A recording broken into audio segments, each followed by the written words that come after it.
Hey, welcome back to another episode of ShredMentor Live. You know what? I'm going to do a quick sound check. I'm your host, Jason Aaron Wood. Not really prepared here, so...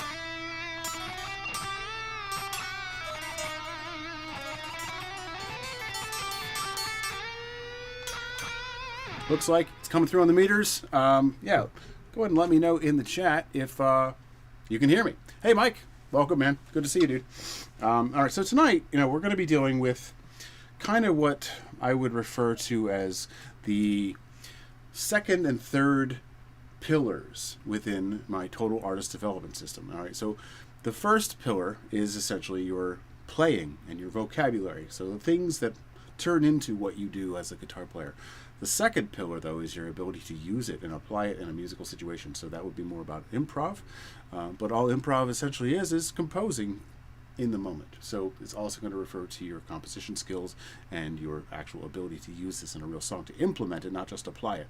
So when given a musical situation, that could be a backing track, it could be a jam session, it could be anything where you have to produce goods on the spot. That would be our second pillar. And your third pillar, well, that'll be where you're actually committing this to a listenable piece of at least semi-tangible music. So anyway, just going to kind of specify, because this is all part of a system that I've developed over, frankly, over like 5 years, but it really started to come together over the last 6 months, and now it's live. So if what we're talking about tonight speaks to you, you may want to consider joining, because this is an entire pipeline designed to get you from wherever you may be, even if you're just picking up the guitar today, or if you've been playing for 20 years or more, all the way to where you are satisfied with your playing, you are cranking out material on your own, and you're a kind of a conveyor belt of productivity that really, it puts your stamp of quality on every piece of music that you put out. And if it doesn't, you don't put that piece of music out. You leave it on the shelf and you work on another one until that one's ready, if it's ever ready. And it's okay if it's not, because you can keep cranking out more and more using tools like what we're going to talk about tonight. All right, so let's get back over to here. Hey, Matthew, good to see you, man. Cool, good. Thank you for the confirmation about the sound. Okay, so we're talking tonight about adapting your existing vocabulary. And of course, you can always continue to expand your vocabulary. You really can't go wrong there, but new, it's a lot of work, you know? And even within the course of one song, it often feels like you have to keep coming up with new material. Like, I used that melody already. Well, this is the same song. If there's ever a good place to use that same melody again, it's in this song, even if it's in a new form. Okay, so I'm going to talk to you about some of the immediate ways that you can very quickly take something. This is more about using things that are like incompatible in one state and forcing it to be compatible in a new way. Let me mute that computer so it's not playing. So hopefully it's not doubled all that time there. Anyway, real quick, let's see, what's the best place for me to go here? All right, I'm going to just load the beats in another tab here. I guess we could just go over here to the guitar practice tools area. Oh yeah, you know what? It's only going to work in a moment, so hang in there 1 second here, and I will actually load that, and you'll be able to actually see it. Guitar practice tools. Now we're in business. Of course, it's really, really small. All right, sorry guys. Yeah, for the first time, I didn't have to reinstall my video card driver just to get this to work. Here we go. There. Now it's properly sized to the window. Fantastic. All right, so we're here in Guitar Practice Tools, and I'm going to be using this tool right here, the Practice Beats, which I have preloaded here. Okay, so what I'm going to do first, okay, I'm going to actually load a different beat, and I'm pretty sure you can't see this. I'm going to pull the drop-down menu here and go to 4/4 triplets. That'll just switch the beat for me. Okay, so what I've got in mind first, all right, I'm going to purposely use a piece of vocabulary, fretboard vocabulary. It's a diminished seventh, 5-note pattern. Like 2 notes, 1 note, and then 2 notes across 3 strings. So just simply descending that is a 5-note pattern. And I can, since it's a diminished seventh, I can easily move it around. Part of why I chose it, but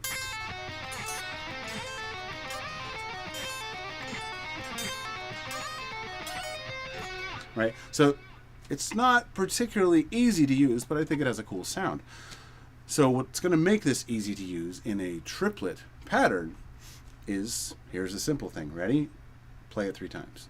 Now it's a multiple of 3. Now I'm probably going to have too many beats worth, but at least I'll have a multiple of 3, so it will be compatible with some number of beats worth of triplets. So I'm just going to take this. That's 5. That's 10. That's 15, okay? That is, in fact, more than one measure of 4/4, okay? So really, the last 3 notes, right, that, I really don't need it, but I probably will. I'm going to pick just a final note instead of, I'm kind of following the E minor or E harmonic minor scale, and so since I'm kind of in this area with the diminished 7th that uses what would have been the 5th and 3rd of the you know, the 5 chord in this key, which is a really strong chord in that. So let's see. No, that's not going to work either. No, it will work because it's 12. I'm going for triplets. So yeah. Because 1, 2, 3, 1, 2, 3, 1, 2, 3, 1, 2, 3. Final, right? So let's try it out with an actual beat.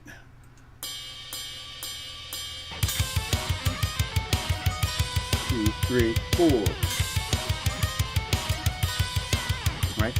And it kind of takes on a new life of its own because it doesn't feel like that 5 thing anymore. It feels like 1, 2, 3, 1, 2, 3, 1, 2, 3, 1, 2, 3, right? So the rhythm takes over. You just need to re-accent it, of course, according to your new situation and chop off whatever's too much or add more, all right? So I'm going to change the context on us. That's just one example. I'm going to use the exact same type of phrase, but I'm going to have to change up the quantities on things because I'm going to go back to the other beat that it started with, the 4/4 16th notes.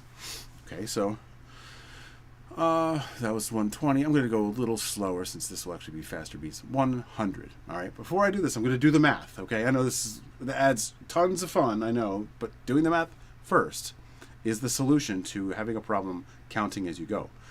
If you have trouble counting as you go, it's because you're trying to count as you go. Don't do that. Count all your phrases in advance so you know how long the phrase actually is. Okay. So I started with 5. I already know how many beats make this thing up, how much time it's going to occupy if I play it one time, which means if I want to build something out of it, I need to know multiples of 5 and where that lines up to multiples of 3 and 4, which are what my actual generally consist of. Like right now, 4s, right? I'm in 4/4 and I'm doing 16th notes. Okay, so now 3 times this is 15. We're almost there. So I actually need one more note plus a final note. I always like to add a final note for the continuity factor. It's one of the many ShredMentor strategies. But it just prepares you for the transition into the next thing you're going to do. And it also sounds a lot more complete.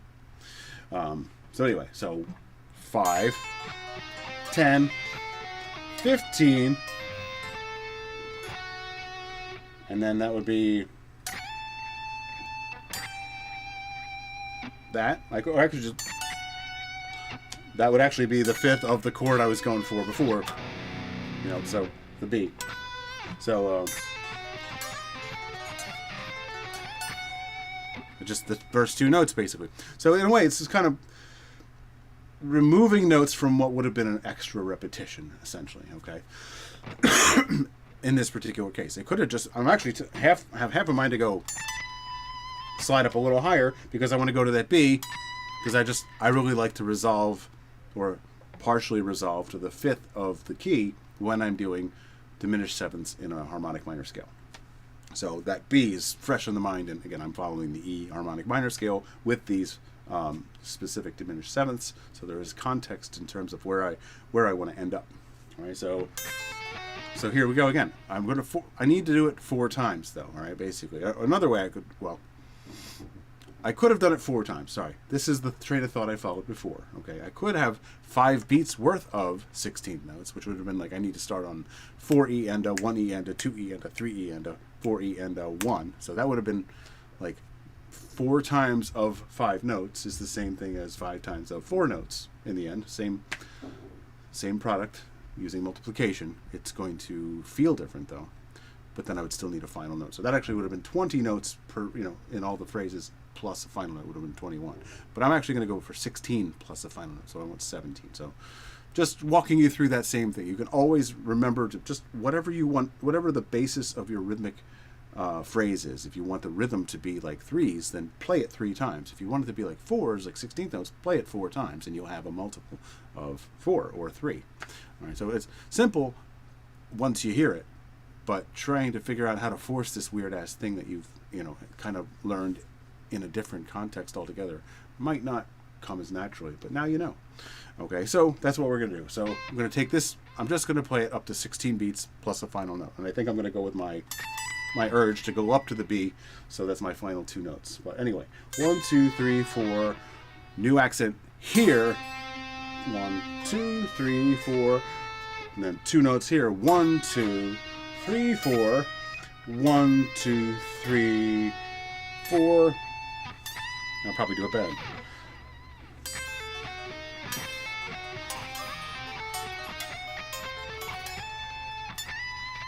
It's a big jump, I will say. I'm going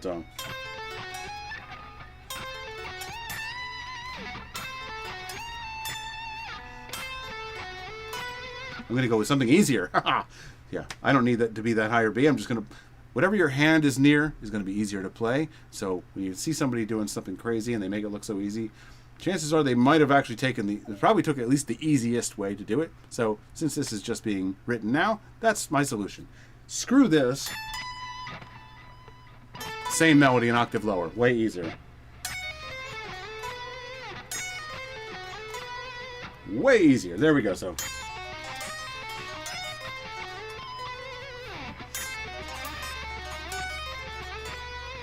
All right, let's try that with an actual beat.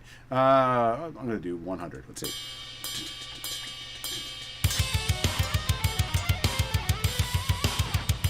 4. 2, 3, 4. Try that again. 2, 3, 4. Right, okay? So you might have to walk through it a couple times just to get used to it, because it was 5s a minute ago, so the motor memory is kind of there to pull you along in somewhat familiar territory, but it feels very different to play it against this, because I'm just,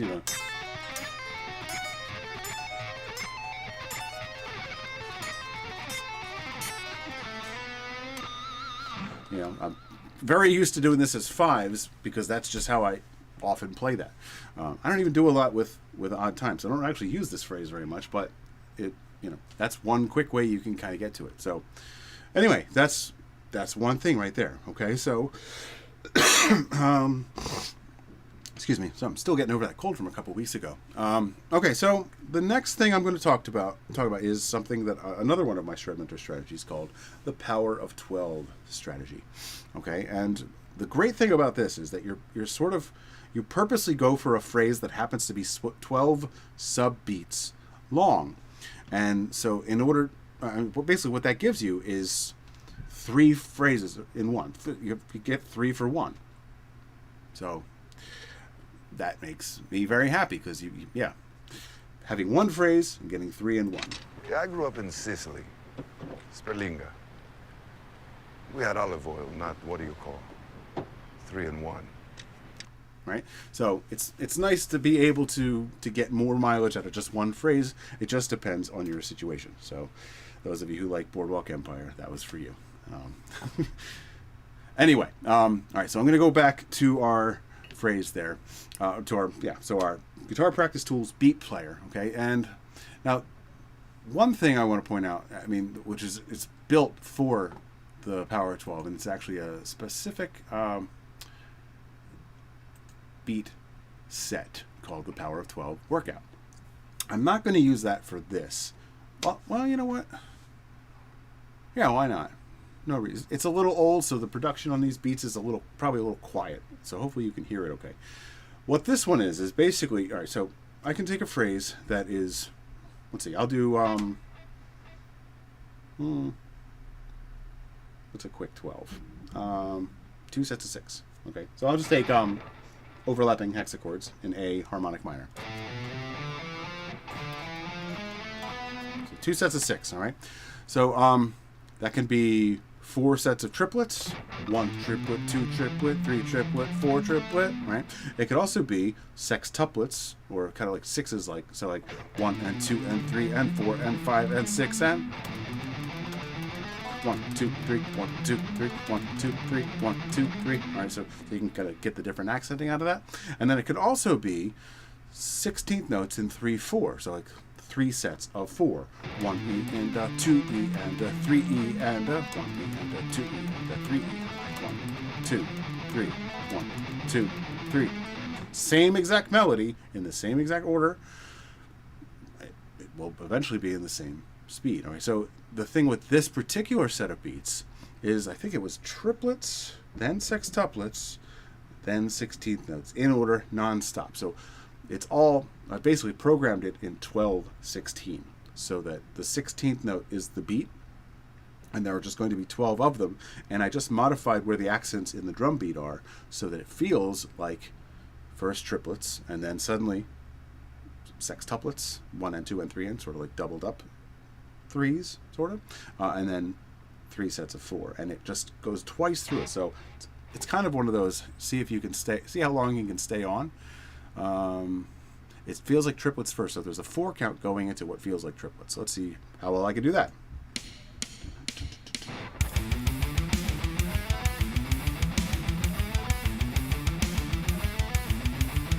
Sixes.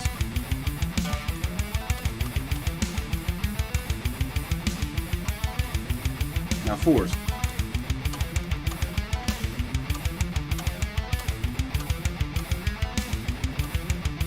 Threes.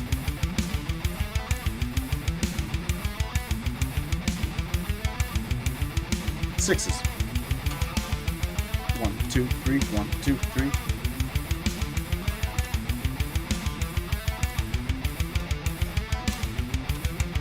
This is 4s.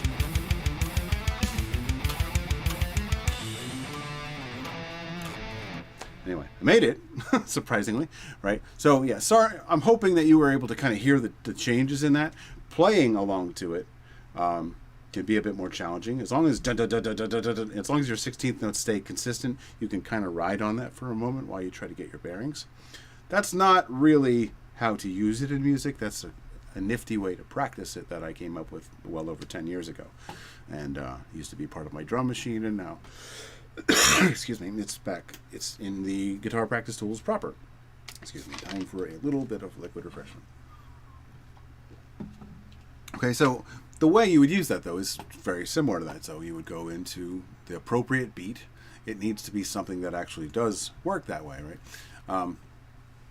I'm going to use a different one. Since I'm doing triplets, and this is already a 3-note per string pattern, essentially, just 1, 2, 3, 1, 2, 3, play those 3 again, 1, 2, 3, 1, 2, 3. I'm going to do something a little less friendly to that. So, sequence of 4 within 6 notes, that is,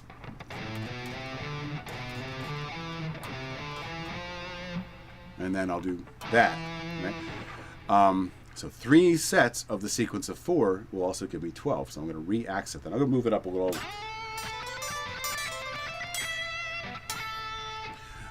So that would be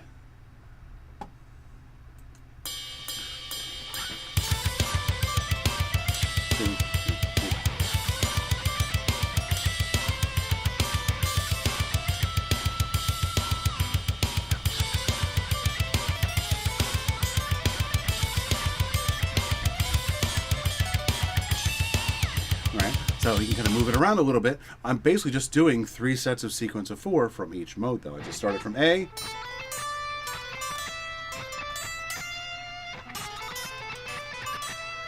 And then I would move it back up to A. Then I did B, and I actually did melodic minor.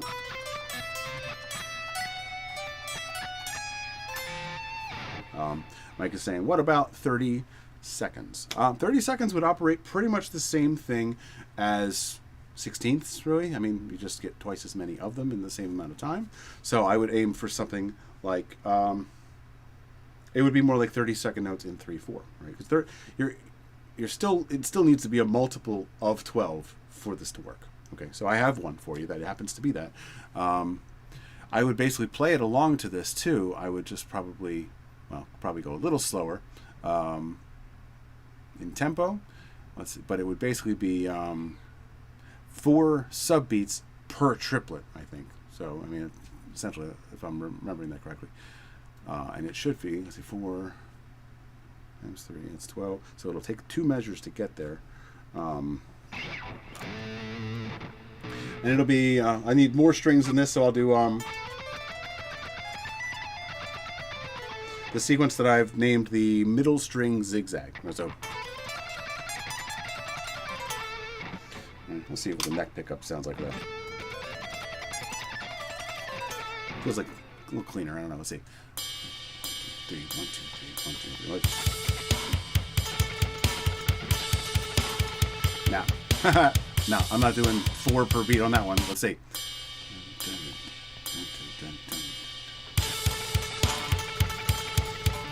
Yeah.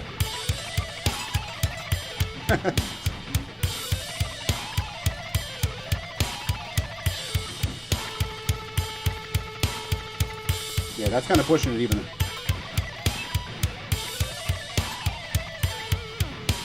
That's sort of how it would work, though. A little bit slower, so you can kind of break that down. 1, 2, 3, 1, 2, 3, 1, 2. I'm playing 4 notes per the 1, 2, 3, 1, 2. That out of there.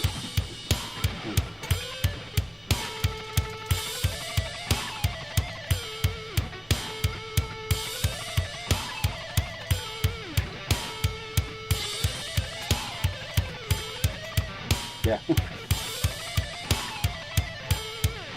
Yeah, more or less that. But anyway, yeah, see, caught me off guard there, but yeah, like that. That's essentially what it would be. You just have to sort of establish what you're subdividing, which is, okay, so what I did there, I'm on triplets. I know what the pattern was because I already paid attention to the length of it long ago when I memorized it. Basically just going up and down 3 notes per string, but when it's on 3 strings, and on that middle string, I mean, you go up, and now on these 3 notes on the middle string, you go up, put back down, then back up. That little extra mileage gives you a longer phrase, and then you just go back up to the top, can proceed to the next string, and then just come back down, same way. Back down, middle string, you go down, back up, then back down, then proceed to the next string, and then that's the beginning. All right, so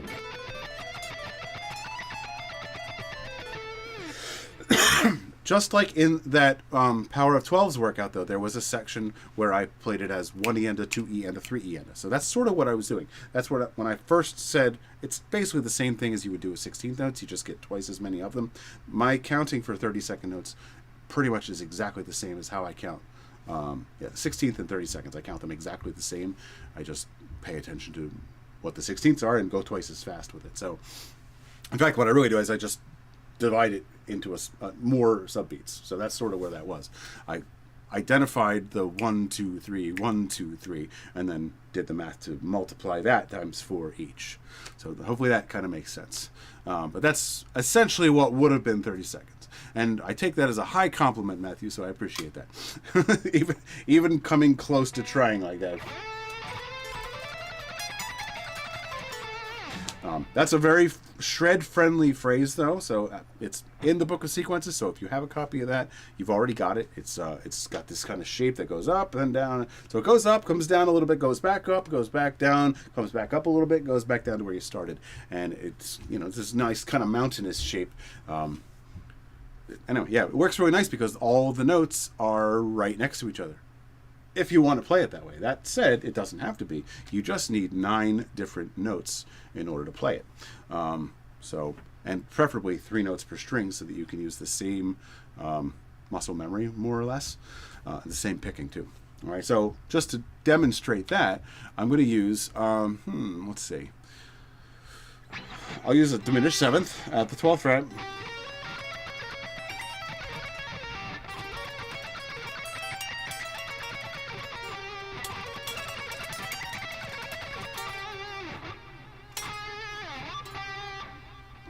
let's see. Now I'll go.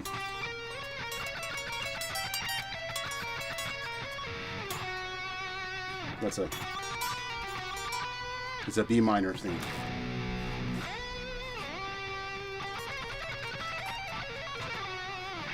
Yeah, so it ends. Let's see if I can do the same exact thing. Yeah.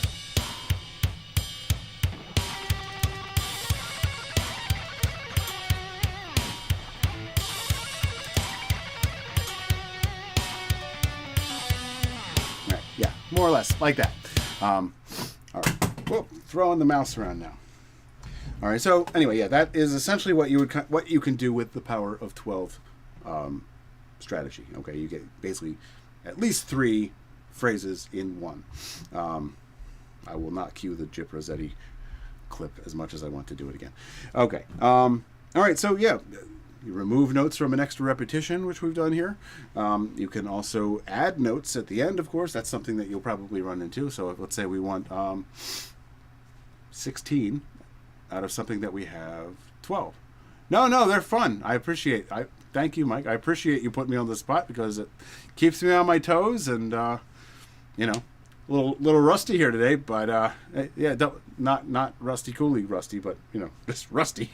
But yeah, you know, it's good, you know, because this is the power of motor memory. You more or less could pull it off. If I was in the studio right now trying to force that to happen, you know, probably in about 20 minutes to just work on this part, I'd be done and I could move right on. So, no, it's good.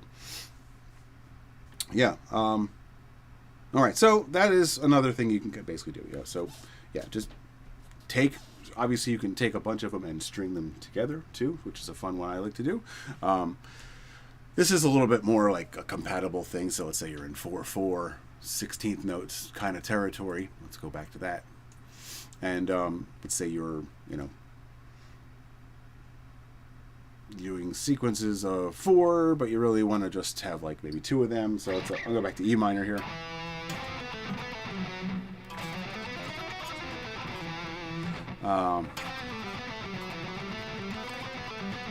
So that was it. So I did 4 sequences of 4 because I realized I need to start my other phrase from either the lowest note of 9 or the highest note. So I'm basically doing 2 sequences of 4 up, 1, 2, and then go to the next note. That, you know, that I'm ascending, so just go to the next higher note and descend 2 times. And now, instead of just looping the shit out of that and getting stuck in this, you know,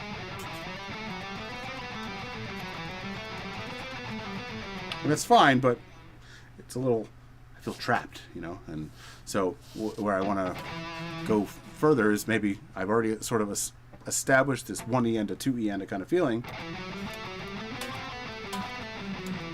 I'll go up 9 whole notes. So 1, 2, 3, 4, 5, 6, 7, 8, go up a note, and then 8 notes down. 9, 8, 7, 6, 5, 4, 3, 2. So that by itself is also a nice 16th note. In fact, the 16 note phrase itself. So 1, 2, 3, 4, 5, 6, 7, 8, 9, 10, 11, 12, 13, 14, 15, 16. All right, so notice how important it is in each case to know the actual rhythmic length of the thing you're about to play. And this is why I focus so much on sequences, not just scales. I mean, it started with just scales, but this applies just as well to arpeggios, which I'll show you in a little bit. And if you're joining me tonight because of the email I sent out, because of the, you know, the 21 sweep arpeggio shapes every guitarist should know that you got a little earlier, we are going to get into that. So hang in there. That'll happen too. It's very important to practice not just scales as neighboring notes, but also the arpeggios in that scale, because otherwise all your notes are right next to each other all the time. Makes it a little more shred friendly, but it's a little predictable. All right. So anyway, let's just go. I'm not going to go shredding my ass off of this because I'm going to take it easy after. I don't think I'm going to be doing that one this fast. So it's 120.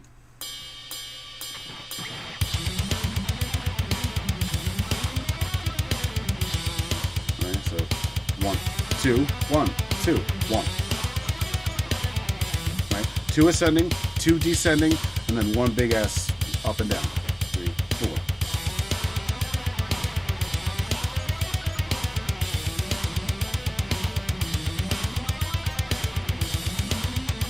Whoops, lost my place on the way back up. Anyway, though, tried it in 2 different modes. Works great. And that's something I think you should actually always do too, is to consolidate your ideas into one. That is one more of the ShredMentor strategies. I know I keep talking about them, but it is pretty important, and I really can't stress it enough that, you should, in fact, get a hold of this book when it comes out. I am still working on it. I just got sick, and it's the cold that keeps on giving or taking or whatever. So I'll get back to that pretty soon, but anyway, that's back. Anyway, yeah, let's just go back to. Now I got this whole MIDI controller here that I got a new toy, guys. I have 4 times as many different screens and stuff I can switch between now, and it doesn't fit on the table anymore. And it's really bright and lit up, and it has no markers whatsoever. So it's really complicated, because I used to have this nifty thing, which was great, and there's a bunch of stuff going to fall out on the floor. Yeah. But I had those little labels and stuff taped all over it, so I was able to get between my screens. I have to just memorize what this was.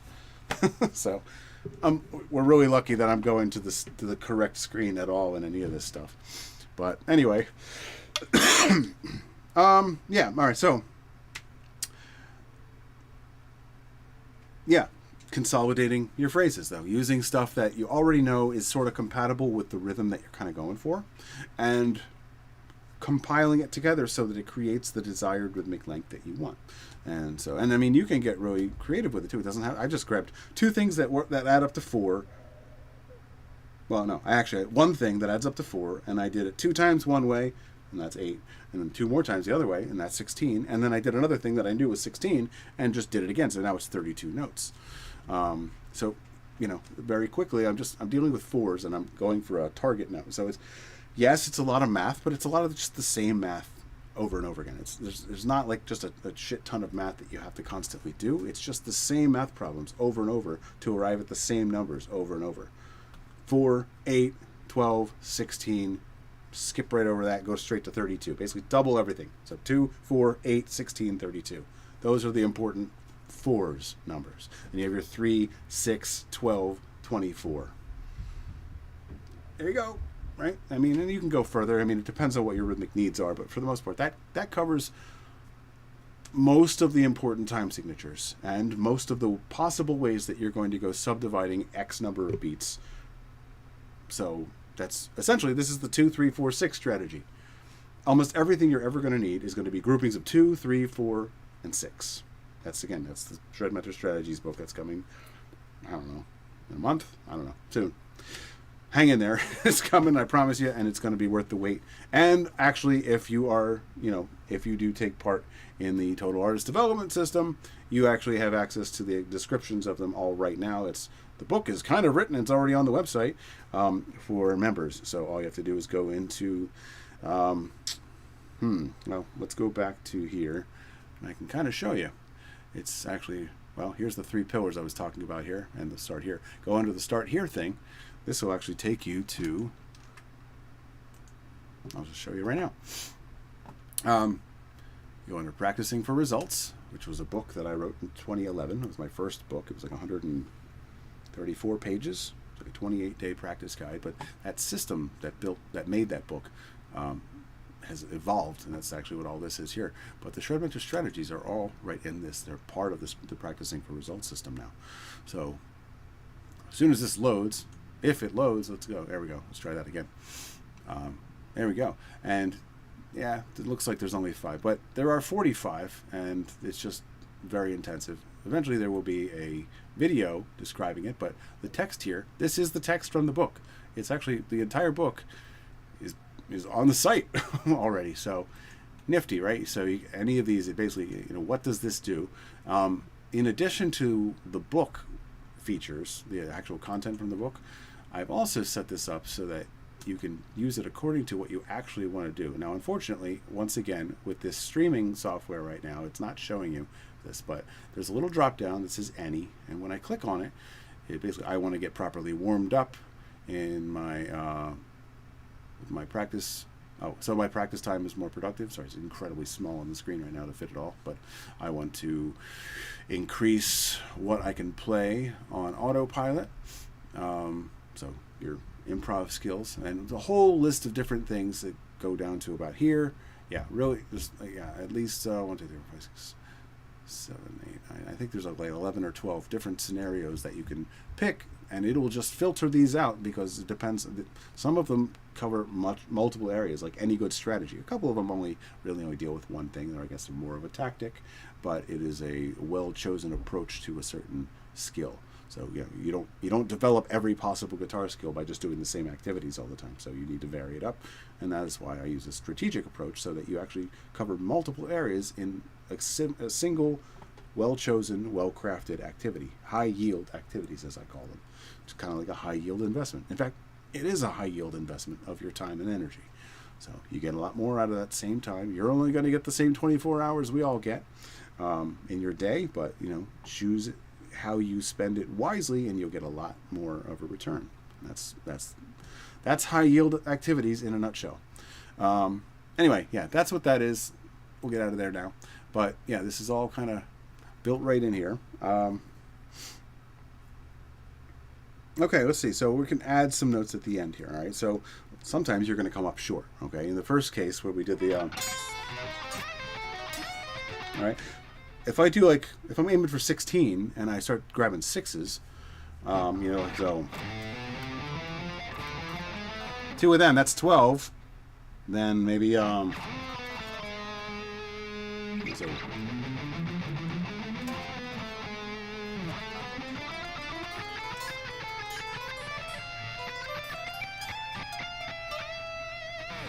right. So I'm just grabbing.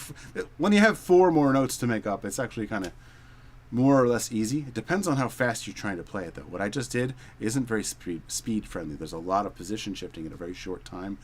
It's sort of asking for trouble. But if I'm going at a moderate pace where I'm not struggling to keep up,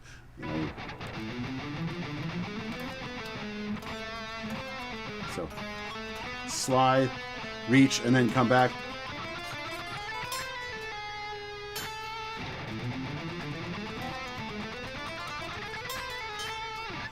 I guess not too bad. Let's see it. Let's try this 140. I don't know how to do.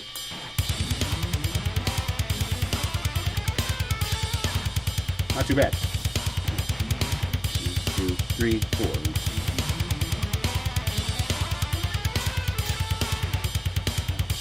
I played it a little different that time. There was a same melody exactly, but I slid down and did it with legato. I think I actually used legato this time, but I actually reached down for that one lower note on the next string the same way in the higher octave as I did in the lower octave. So I just felt like I had done it wrong the first time by not being consistent. Not that that's an important thing. I mean, play it the easiest way you can find to play it. That is my lifelong advice to you. Pick the easiest way to play it well. Don't cut corners in a way that makes it sound bad, because there are lots of ways to do that too. But do find the easiest possible way for yourself to play it, and then commit that to being the default way to play it, because there is no merit whatsoever to purposely picking the hardest way to do it out of some misguided sense of, well, real guitarists could do that. Bullshit. Show us how awesome you are without struggling first. That's real guitarists. Real guitarists make it look so easy. That's what they do. All right, so that would be my take on that. Yeah, find the easiest possible way you can to play something. Make sure that the sound isn't sacrificed by choosing that, but the easiest way to play it well, because that's going to automatically be the best choice for how to do it, especially if you want to maintain control as the speed gets higher and higher and higher and higher and higher. Okay. So anyway, yeah, that's basically, I came up short. I wanted 16 notes. I only had 12. I just grabbed a quick 4. You can do that with minor pentatonic pretty easily too. So just 3 strings of 2 notes per string, anything will be 6. And then, 4 more.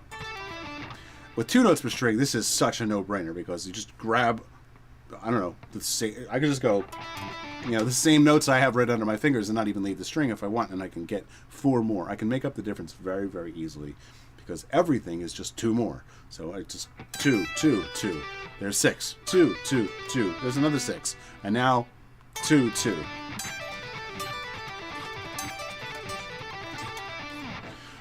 Let's try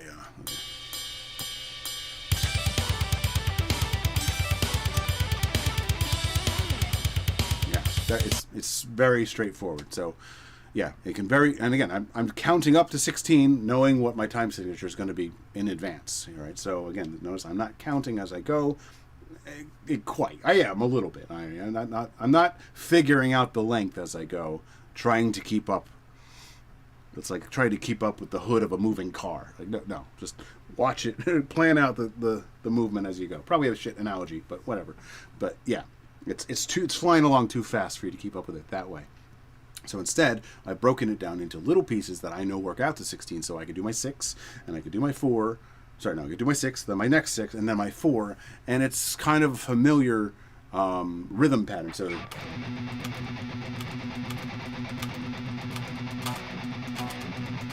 6, 6, 4.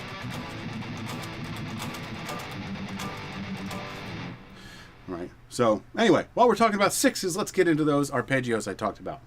Especially for those of you who are sticking around and actually came to see the show because of the email I sent out based on that PDF you got. And this is the same one I put out last January. So, you know, if you are like, wait, what PDF? This is go to the ShredMentor Facebook page, which is facebook.com/ShredMentor now. Very easy to get to now. It should be like the first thing on the page. In fact, it's pinned. It's a featured post. So you can just go right there. And if you don't have it already, or if you can't remember where you put it, or you just want a copy where you can see it right now, go to that link. In fact, you know what? I'm gonna copy it into the chat because it really is 21 sweep shapes. Every guitarist should know. So if you're a guitarist and you're watching this and you don't know these, what the hell are you doing? There you go. So there's that. Yeah, you should have that. And you know what? I don't know if my friend Dan is watching right now, but we did talk about this in one of his lessons, and I want to pass this on to you too. So because I realize like I recommend the small sweeps, which are like the little but when you don't need all the fingers for the long shapes, you're probably going to use different fingers, and it's not very. Frankly, it's just not as efficient because you're going to have a much harder time connecting, like, let's say,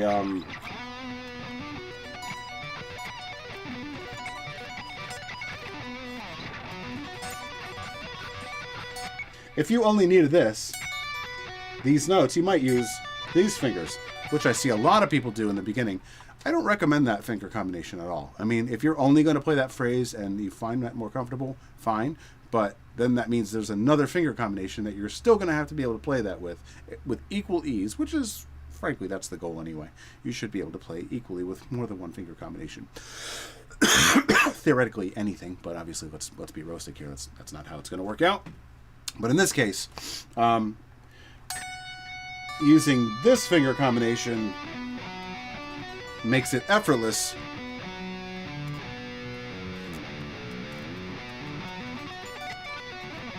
to, connect much longer phrases. Because in a way, I mean, you're probably going to end up using the high end of the phrase anyway in these arpeggios. I just recommend it be the same damn fingers no matter how far into that path you decide to go across the fretboard. It's just going to be a lot easier on you. So my tip for you then on the PDF, which the thing on the page right there, that's what you should see on your screen too. Go ahead and get that.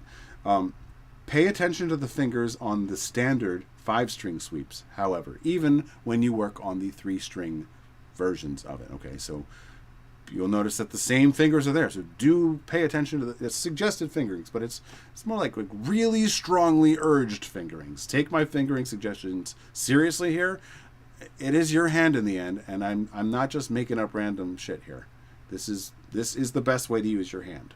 If you can come up with something better, then change it. But trust me on this, these are the ways to do it. So it's not like rules, okay? Music isn't about rules, but there is an important rule in terms of efficiency, and that is just don't do things harder than it has to be, okay? So just like I said earlier, there is no merit in purposely taking the harder route to do something that could be done more easily. That's just inefficient. That all that is, that's not something to be proud of. That's something to be embarrassed about. Okay, I know there's a segment of the guitar community I just simply mean to offend by saying that, because it's pig-headed stuff that I see on Facebook groups and shit like that all the time, and it's asinine, and it's this sort of Olympic mindset where you're competing with who the hell knows what, trying to be like heroes that actually do take the easiest possible route to everything because it's more efficient. So it's just sort of not well thought out, but it sounds cool and it feels elite, which is basically what it is. That's what's at the root of that problem. But anyway, take the easiest way to everything. And in this case, I gave you the easiest way for 21 different sweep shapes. So just trust me. Learn from my mistakes and my experience and save yourself some time and trouble. Okay, so let's actually use these now. Yeah, let's go back to our nifty tab here with the beats. Okay, so I've got 16th notes, right? Typically, all right, a lot of like these standard shapes, as you open that PDF, you're going to find that they are on like they're on 5 strings, and they use 7 different notes. All right, so it's basically 2 notes on the 5th string. I do have a 7th string today. Ignore that. I'm probably not going to use the 7th string too much. So I'll just do an A minor for alphabetical simplicity here, but A, C, E, excuse me. A, C, E, A, C, E, A. All right, 2 notes here, 1, 1, 1, 2 notes here.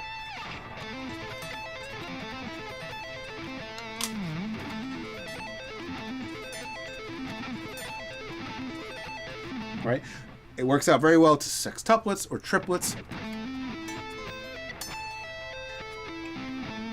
1 triplet, 2 triplet, 3 triplet, 4 triplet, or sextuplets like 1 and 2 and 3 and 4 and 5 and 6 and more like 16th notes in 6/8. 1, 2, 3, 4, 5, 6. 1, 2, 3, 4, 5, 6. In either case, the lowest note and the highest note are not only the same note in multiple octaves, but they also fall on the accents. Going back to that power of 12 thing I said earlier, though, it is actually 12 notes in all. 1, 2, 3, 4, 5, 6, 7, 8, 9, 10, 11, 12. Start over. So it can be accented as 1E and a 2E and a 3E and as well. The only thing that changes here is you're not going to get a nice clean accent on the lowest and highest notes. You're only going to get it on one side. The accents are going to fall in different places, so you won't get a clean accent on the other side. I mean, you're just not going to get an accent on that note is what I really mean to say. So it doesn't work out nice and neat like that. So 1E and 2E and 3E and...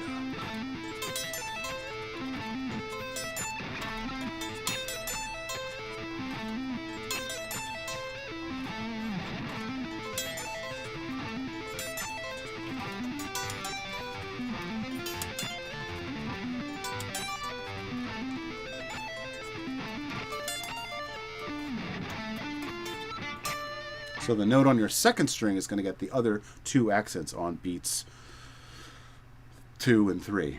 1E and 2E and 3E and 1E and 2E and 3E. And so it's the same note on beats 2 and 3 that gets the accent. So let's try that with 3, 4, 16th notes. This one's trickier because it's nice and neat the way that those accents work out on the lowest and highest notes with the other 2 accenting patterns. Let's see. 2, 3, 1, 2, 3.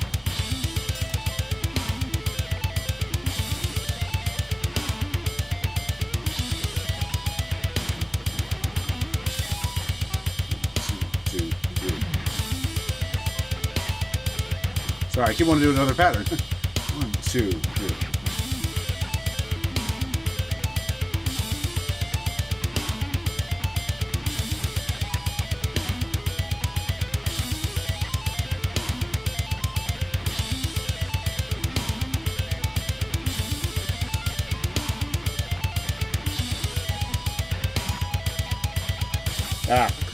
Trying to improvise at this speed, maybe not tonight, right?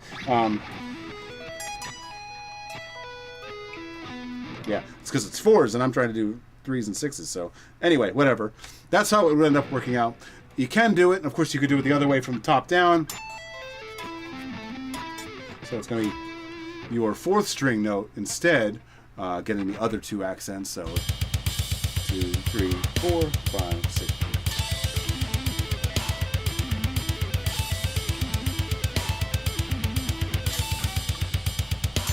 Right? Every time the high note gets it this time, but the other two, the fifth in the lower octave gets it. 1, 2, 3, 4, and then same note again on the way back up.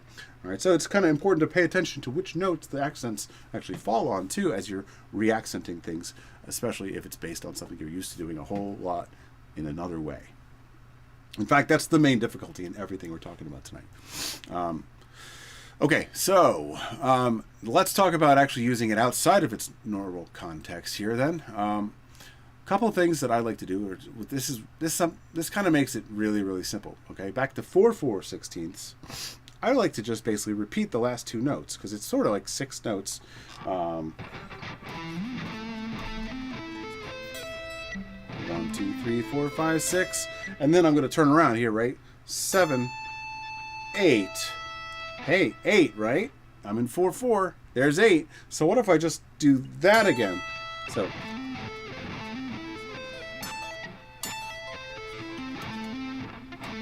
Right? So I'm basically taking advantage of those two strings that have 2 notes each on them and doing the pull-off twice or the hammer-on twice in either direction. So it's a really quick modification that you can do to this. And it doesn't feel very much different from the original phrase. So this one's a very easy one to implement.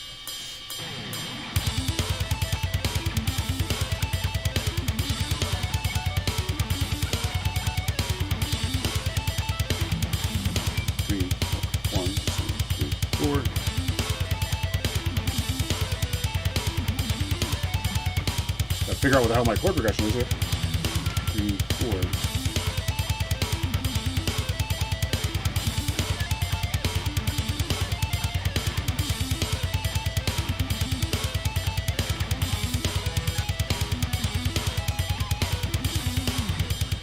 And if you're thinking fast enough, which I was not, you can even change positions to another inversion in the middle of that. So I go.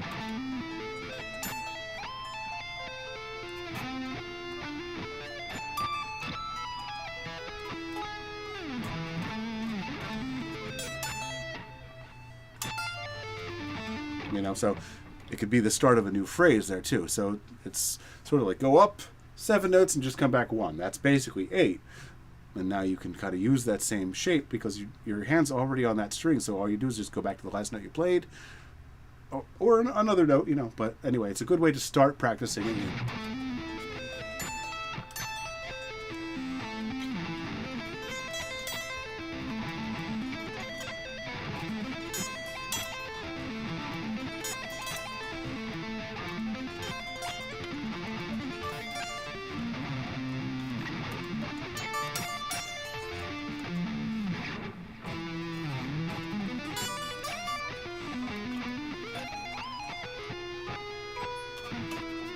Yeah, so something like that.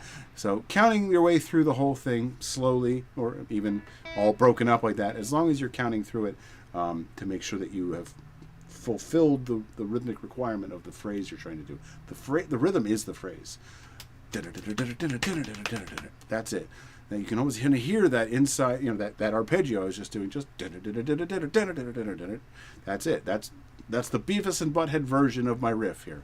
That is sort of the concept. The underlying concept of whatever it is that you're going to be doing is that basic rhythm pattern. The last thing I'm going to talk about then is to simply reaccent by taking something like basically, again, pay attention to the rhythmic length, but just apply it to a specific rhythm pattern. Okay, not so much straight rhythms in this case. So I'm just going to take I'm going to take the sequence of 6 descending. But I'm going to do more of like a 1, 2, 3, 1, 2, 3, 1, 2, 3, 1, 2, 3, 1, 2, 1, 2 kind of accenting pattern. So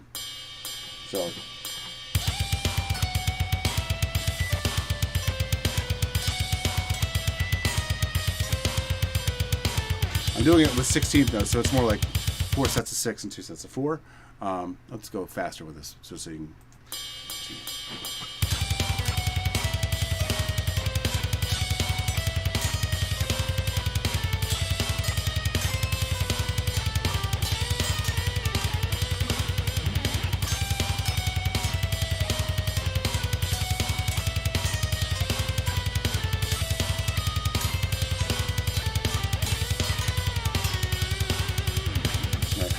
simply that, you know.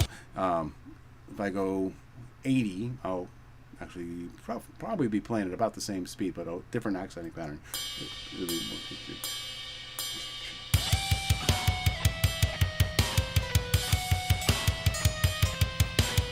1, 2, 3, 1, 2, 3, 1, 2, 3, 1, 2, 3, 1, 2, 3.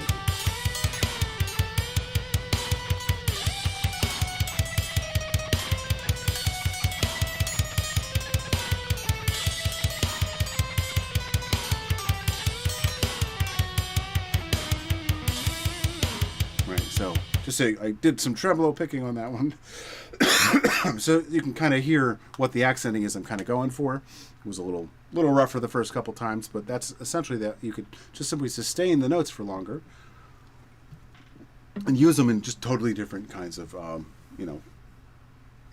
rhythm patterns. All right, so I can take like a sequence of 3. So. Go.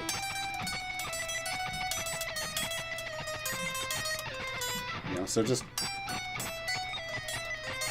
hold. All right, so again, let's just try this out.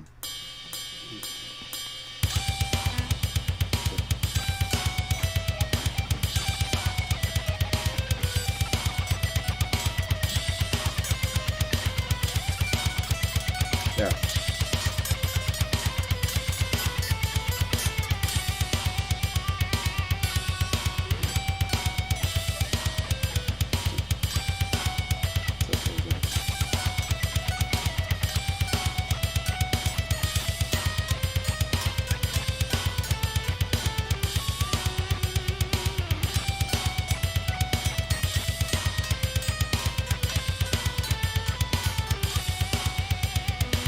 Yeah, that.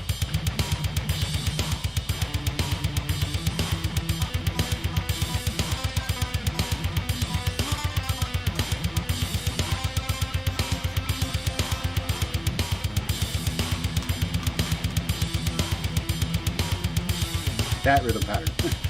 So, wasn't ready for it to go that fast, but yeah.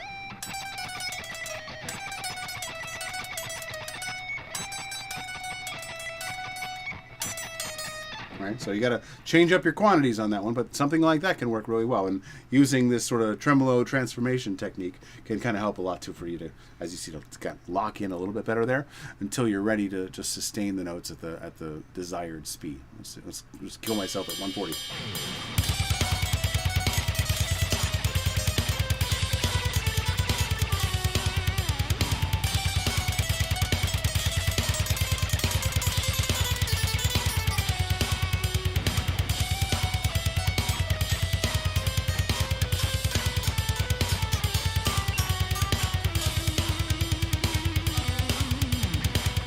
So that's one way you can kind of do it. That's kind of it, though. Same concept as Caprice number 5, Crossroads movie. Steve Vai. Caprice number 5. I'll try to remember which one that is. I know the piece inside it, but possibly, probably. I'll have to watch that again. That's been a long time since I've seen Crossroads, so I'll have to check it. But that's always a favorite. So. Caprice, probably, very likely. If it sounds familiar, it's probably because it's at least a very similar technique. Off the top of my head, I'm forgetting what Caprice number 5 is right now. Yeah, I'm not going to play it on here because I don't want to get any copyright strikes. I'm probably going to get one from that Boardwalk Empire clip that I tried to play just for joke. Anyway, though, it's about 9 o'clock, which means I'm sadly going to have to get going. But hopefully this kind of gives you some ideas for how you can take things that you might have been practicing as triplets or practicing as sixteenths and preparing to use them in completely different situations. This is a big part of how I typically do approach things in the Total Artist Development System. And so when I am actually dealing with, I guess kind of whatever really in that system, I'm always kind of dealing with preparing you to have vocabulary based on these specific situations. So when I give you like the rhythmic theme of the day, it's basically I'm going to have you dealing with things that you're preparing yourself for the widest variety of situations. So lots of stuff for 4s and lots of stuff for 3s, and you're using them together one day, just nothing but things that are multiples of 4 used together, preferably in the same key, so that you're also learning the scale at the same time and using sequences that are all rhythmically compatible right out of the box. And then the next day, or maybe several days later, maybe even the next week, but all in the same day, the same thing. And then go to triplets and do this. It's the same thing. Everything multiples of 3 and 6 all together, so that you're not just randomly just throwing things together from the start. Start where it's easy, build a foundation, then build more and more elaborate things on it. All right. So this is the more elaborate things. This is not a beginner lesson at all today, but learning to re-accent your phrasing or your phrases is huge when it comes to multiplying the amount of mileage you're going to get out of the things you already know how to play. You just have to think about them in a new way. That is it for tonight, though. Thank you very much for joining me tonight in this free weekly live show. If you want to get more out of what you're doing and address aspects of your playing, your fluidity as an improviser, your ability as a songwriter to just regularly, continually crank out great song after great song, maybe the Total Artist Development System is right for you. If so, go over to ShredMentor.com and set up a free coaching call. Let's talk. Maybe it's right for you, and if it is, I'd love to have you on board, because there's some really cool stuff we're going to be going over.